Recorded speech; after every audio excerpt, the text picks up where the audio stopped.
antara waktu doa yang mustajab adalah ketika kita berpuasa bila kita hendak berbuka. Ini dia adalah di antara waktu yang sangat mustajab doa dia. So kita ada banyak masalah, kita nak mengadu cabaran kehidupan kita nak mengadu kepada Allah.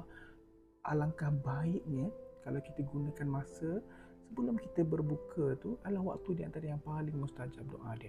Dalam satu hadis riwayat Ibnu Majah, Nabi bersabda, inna lis-shaim indal fitrihi lida'watan ma turaddu.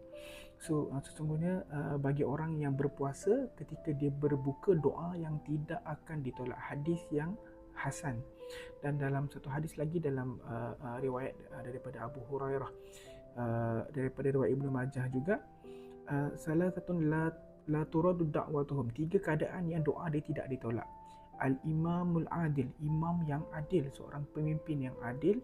Wasaim hatta yuftir, orang yang berbuka hingga dia nak berbuka puasa dia. Wa da'watuhul mazlum, dan orang yang doa orang-orang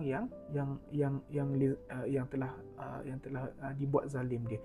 Dan satu hadis daripada Musnad Abu Dawud, Nabi bersabda, lisaim inda iftarihi da'watun mustajabah, doa bagi orang yang berpuasa ketika dia nak berbuka, doa yang mustajab. So kita nak doa kita Allah kabulkan, kita nak doa kita mustajab. Alangkah baiknya ketika nak berbuka puasa tu kan, bagi masa beberapa minit, 1-2 minit sebelum berbuka puasa, kita angkat tangan, kita doa kepada Allah. So kalau boleh, waktu sebelum berbuka ni adalah waktu yang mustajab doa. Buat apa kita nak pergi sembang-sembang, bincang-bincang kan? Kita sembang dengan Allah. Sebab kita nak doa kita mustajab. Ada banyak lagi masa lain yang boleh kita sembang.